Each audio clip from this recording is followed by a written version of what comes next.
নমস্কার বন্ধুরা, মীনাক্ষীর কুকিং ভিডিওতে আপনাদের সবাইকে স্বাগত। আজকের রেসিপি পুঁই চিংড়ি। হ্যাঁ জানি, সবার ভীষণ ভীষণ প্রিয় একটি রেসিপি। তাহলে চলুন শুরু করা যাক। সঙ্গে থাকুন, দেখতে থাকুন আমার ভিডিওটি।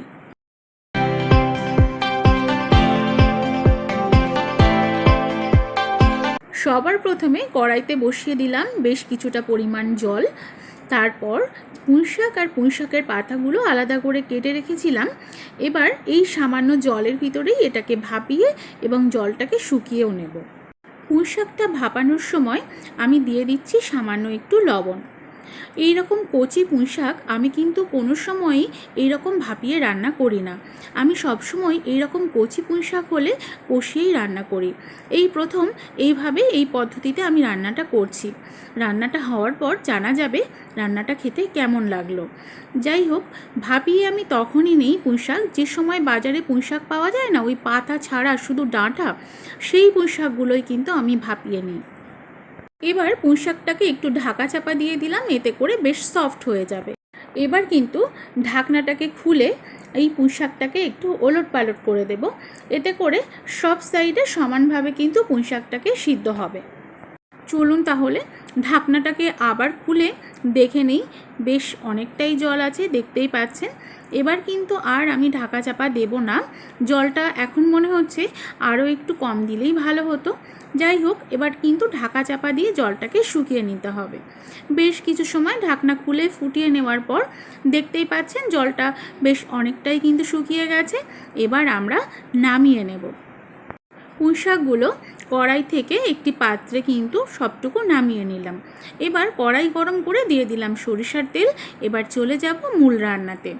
তেলটা যখনই বেশ গরম হয়ে যাবে, সবার প্রথমে আমাদের দিয়ে দিতে হবে বেশ কয়েকটা শুকনো লঙ্কা একটু ফাটিয়ে, আর সাথে দিয়ে দিতে হবে কয়েকটা তেজপাতা। এই সময় কিন্তু গ্যাসের ফ্লেমটাকে রাখবেন একদম লো। আর সাথে দিয়ে দিলাম 5 ফোড়ন। আর বাজারের কেনা 5 ফোড়নে যেহেতু রাঁধুনির পরিমাণটা কম থাকে, তাই আলাদাভাবে কিন্তু আমি একটু রাঁধুনিও অ্যাড করে দিলাম। ফোড়নটা থেকে যখনই দেখবেন বেশ সুন্দর একটা গন্ধ বার হচ্ছে, ঠিক সেই সময় কুচিয়ে রাখা পেঁয়াজটাও কিন্তু আমাদের দিয়ে দিতে হবে। আর পেঁয়াজটা বেশ মাঝামাঝি একটু ভেজেও নিতে হবে, নাড়িয়ে চাড়িয়ে। এবার পেঁয়াজের ভিতরে আমি দিয়ে দেব 150 থেকে 200 গ্রাম মতো চিংড়ি মাছ, সম্পূর্ণরূপে খোসা ছাড়িয়ে। চিংড়ি মাছটা যখনই দেওয়া হয়ে যাবে, দিয়ে দেব আমি কিছুটা পরিমাণে লবণ, আর দিয়ে দেব আমি হলুদ গুঁড়ো। যতটাই রান্নাতে প্রয়োজন আমি কিন্তু সম্পূর্ণ হলুদ আর লবণটা আমি এখনই দিয়ে দিলাম। এবার এই পেঁয়াজের সাথে চিংড়ি মাছটাকেও একটু হালকা ভেজে নিতে হবে। চিংড়ি মাছটা একটু ভাজা হয়ে এলেই কেটে রেখেছিলাম বেশ কিছুটা পরিমাণে কুমড়ো। এবার সেই কুমড়োগুলোকেও কিন্তু এক এক করে আমি দিয়ে দিলাম। কুমড়ো দেওয়া হয়ে গেলে দিয়ে দেব অল্প পরিমাণে একটু আলু। আমি এখানে কিন্তু একটা আলু ব্যবহার করেছি। আর সাথে দিয়ে দিলাম বেশ কিছু চিড়ে রাখা লঙ্কা। কুমড়ো আর আলুটাকে তাহলে সব কিছুর সাথে খুব ভালো করে একটু নাড়িয়ে চাড়িয়ে কষিয়ে নেব। কুমড়ো আর আলুটাকে সফট হওয়ার জন্য একটু ঢেকে দিলাম। চলুন তাহলে এবার ঢাকনাটা খুলে কুমড়ো আর আলুটাকে খুব ভালো করে আবারও একটু নাড়িয়ে চাড়িয়ে দেব। যখনই কুমড়ো আর আলুটা বেশ মাঝামাঝি একটু কষা হয়ে গেল, সেই সময় ওই দুটো মতো ঝিঙে আমি কিন্তু কেটে রেখেছি। যেহেতু খুব বেশি পুঁইশাক নয়, জাস্ট এক আঁটি, সেই জন্য কিন্তু সবজিগুলো আমি অল্প অল্প পরিমাণে দিয়ে দিচ্ছি।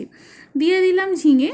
এবার ঝিঙেটা যখনই দেওয়া হয়ে যাবে, কুমড়োর সাথে কিন্তু ঝিঙেটাকেও আবার খুব ভালো করে এইভাবে মিশিয়ে দেব। আর এটাকেও কিন্তু এবার কষিয়ে নেব। যেহেতু ঝিঙেটা আমি এখন আবার অ্যাড করলাম, তাই এবার কিন্তু আবারও একটু ঢাকা চাপা দিয়ে দেব, যাতে করে ঝিঙে থেকে একটু জল ছাড়ে। আবারও ঢাকনাটাকে খুলে নেব। এবার দিয়ে দেব আমি কিন্তু একটু আদা রসুনের পেস্ট। আদা আর রসুন আমি কিন্তু একসাথে পেস্ট করে রেখেছিলাম, ওই 2 চামচ মতো কিন্তু আমি এখানে অ্যাড করলাম। আদা আর রসুন দেওয়ার পর আমাদের কিন্তু আর ঢাকা চাপা দিতে হবে না। এবার বেশ সুন্দর করে আমাদের কষাতে হবে, খোলা রেখেই, ঢাকাটাকে খোলা রেখেই। কারণ আদা রসুন ভালো করে না কষালে রসুন থেকে কিন্তু একটা কাঁচা গন্ধ বার হবে। তাই ঠিক তত সময় কষিয়ে নেব যত সময় না রসুনের একটা সুন্দর গন্ধ বার হচ্ছে। আদা আর রসুনটাকেও যখন সুন্দরভাবে কষানো হয়ে গেল, আমি দিয়ে দিলাম জিরা ধনিয়া গুঁড়ো 1 টেবিল স্পুন পরিমাণে, আর সাথে দিয়ে দিচ্ছি আমি মরিচ গুঁড়ো যতটা এই রান্নাতে প্রয়োজন ঠিক ততটা। এবার সব কিছু খুব ভালো করে নাড়িয়ে চাড়িয়েও দিয়েছি, আর সাথে দিয়ে দিচ্ছি আমি একটু শুকনো লঙ্কার গুঁড়ো। এটা কিন্তু অবশ্যই ঝালের জন্য ব্যবহার করছি, এটা কিন্তু কাশ্মীরি রেড চিলি নয়। এবার সব উপকরণগুলোকে এইভাবে আমাদের আবারও একটু মিশিয়ে দিতে হবে।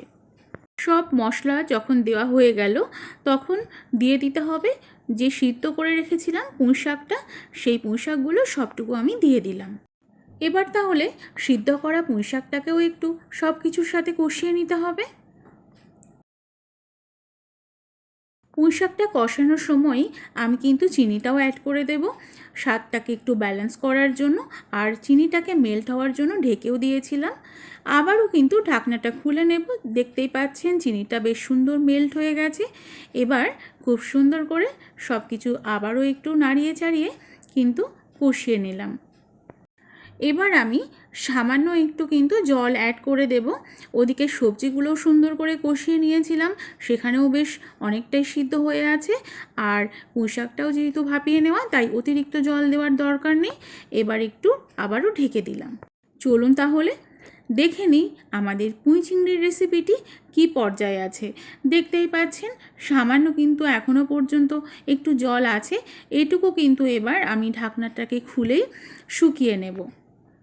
ঢাকনাটা খুলে বেশ কিছু সময় ফুটিয়ে নেওয়ার পর এবার আমি অ্যাড করে দিচ্ছি অল্প একটু গরম মশলা পাউডার, শাহি গরম মশলা পাউডার। এতে করে গন্ধটাও বেশ সুন্দর আসবে। গরম মশলাটা যখনই দেওয়া হয়ে যাবে, খুব ভালো করে সব কিছু মিশিয়ে দিতে হবে, আর তারপরেই কিন্তু আমরা পরিবেশন করতে পারবো। পুঁই শাক চচ্চড়ি রান্নাটি আমি কিভাবে করি সেটাই কিন্তু আপনাদের সাথে শেয়ার করলাম। আপনাদের ভিডিওটি কেমন লাগলো অবশ্যই আমাকে জানাতে ভুলবেন না।